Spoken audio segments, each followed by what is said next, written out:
Hey, what up, everybody? This is Stevie Breach coming to you tonight on this late night. We're chilling out. We're kicking back. Honestly, I'm killing some time. I'm trying to make it through.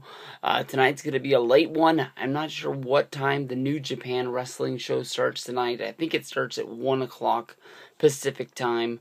But I'm chilling back before I can watch this show on New Japan World. And the last time, Wrestle Kingdom was on, it started at, I think, 11 o'clock. And so this one's going to be 2 hours later. I think this is a little bit of a lesser show. Not lesser, but I mean like a little bit of a not as long show. So maybe it's not going to kill me to check this one out. But not much in the wrestling news today. Basically, they're keeping everything really silent, trying to keep everything under wraps. Nothing's really getting out. The things that people are really trying to get at is what is the WrestleMania card going to be. So maybe we're going to have to wait until after Fastlane. It's been real quiet, but it seems that the big news that broke today was basically saying that Sami Zayn and Charlotte were the next on the list of people to be called up out of NXT. I know that basically they just both lost their championships at the last NXT special that ran this week, and what a special that was.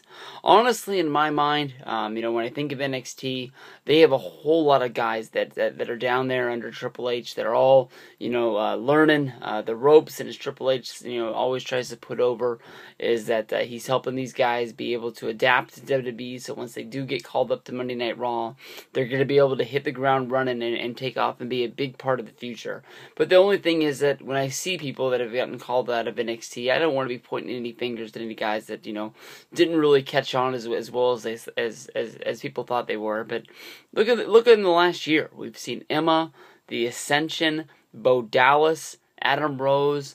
All of these people get called up to the main roster and be a part of what's going on Monday Night Raw. All of these people have all gotten a chance to shine. And maybe Emma hasn't really been able to really show her things in the Divas division. She did have this sort of thing get started with Santino, and then Santino had the neck injury where Santino had to be injured, and then basically he retired. So basically all things were stopped with Emma.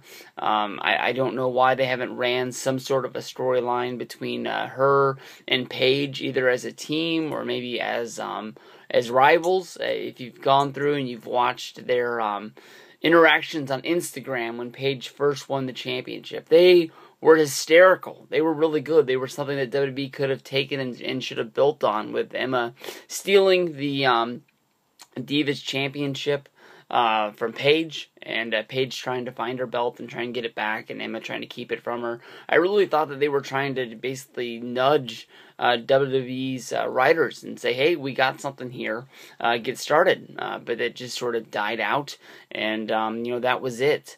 But I don't know. They got a whole bunch of guys down there. I know that when Prince Devitt got signed and when Kenta got signed, and they came into there, basically they were saying those were the first guys that were going to get pushed out of developmental.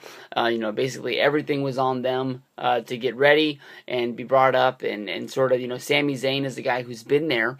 I'm a big fan of listening to the Wrestling Observer podcast. One of my favorite shows that they do every year is right at the first of the year. Brian Alvarez does the call-in prediction show where people get to call in and write emails of, what their predictions are. And, I can remember for 2 years at WrestleMania 29 and WrestleMania 30, somebody called into the prediction show saying that Sami Zayn would debut on Monday Night Raw the night after WrestleMania. I know that Triple H has gone through and basically said that these people that have wrestled for on Monday Night Raw, promoting the NXT specials, these aren't their debuts. When people look back, the only thing you can really relate it to is when like a really hot player is a AAA sort of a future star. They have the late September call ups for the end of the season. The rosters expand for Major League Baseball. You get to add some more players onto your roster to bring some minor leaguers up, so they get a look at what these guys will bring if they were to break the Major League roster. These are real stats that are kept on their back of their baseball cards, or later on they become big stars and they go towards their future records or anything like that. If they were to hit a home run or something like that, it does count, but it's not counted as their rookie season. The next year, or if in the year after that, when they get their official call up and they play over a certain number of games, then they're eligible to be voted as the rookie of the year. So it's sort of like their major league debut, but it's not really their season. And I just went through a whole thing to really talk about nothing. But we've seen Sami Zayn, we've seen Charlotte, we've even seen Tyler Breeze, we've seen Adrian Neville, all on the show promoting, the NXT, pay-per-views. They had that big tag team match. They had the very controversial match where Charlotte lost it, but, when Sami Zayn really does get called up, it is going to be a big deal. I'm a little bit skeptical about where he fits into the roster. I almost like NXT as being its own brand. I'm really starting to like to watch these 1-hour shows. I think everybody has the same complaint when you watch Monday Night Raw, with it being 3 hours, that the show just takes on a new life of its own, and it just drags. 2 hours of Monday Night Raw, even as Triple H said, is really easy. Vince McMahon in the past has said that the dream ideal wrestling show is 90 minutes to keep everyone's attention span. Even at 2 hours, you have a good chance of losing people to anything else that is going on. Vince McMahon said himself, all other forms of entertainment, those are, basically his competition. People always, point at TNA or Lucha Underground as being the competition for WWE, but he says it's, the football game or the basketball game that might be on ESPN or TNT out there. Anything has a chance to, take away his viewer by thinking about what is going on in those games, flipping the channel, and if the game is good, maybe having a chance of never ever flipping back until the show's already over.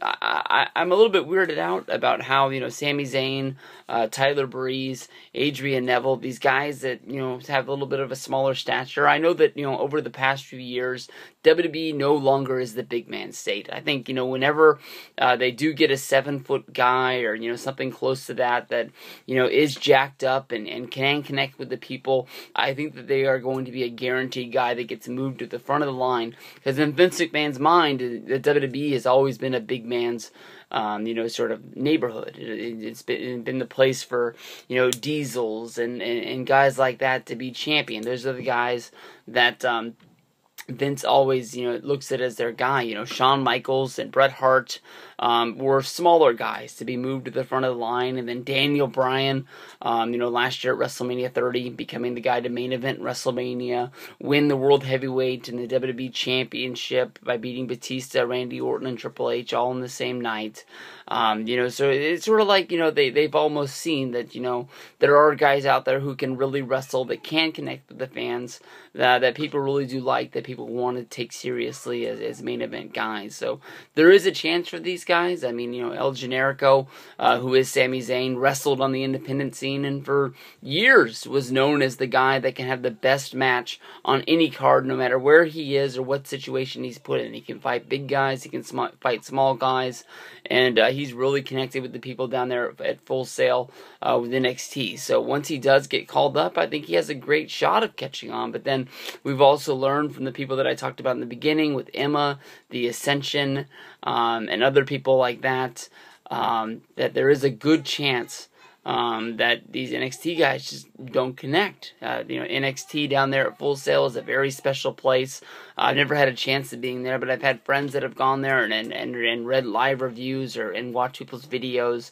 It's just a place that just connects with people and grabs a hold of them, and it's a lot like the ECW arena or where PWG is. In Reseda, California. It's just a place that people want to go to because they just love wrestling. It's a smaller place. We've heard even rumors of maybe running a Monday Night Raw there, which would be a really small place with small tickets.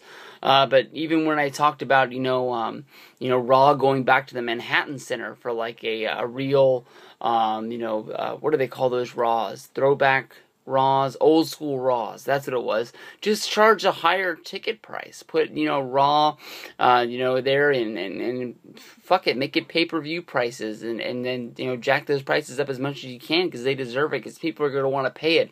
If you don't charge it, ticket scalpers are going to get a hold of it knowing that other people want to make sure that they go to these shows and they're going to pay it to them.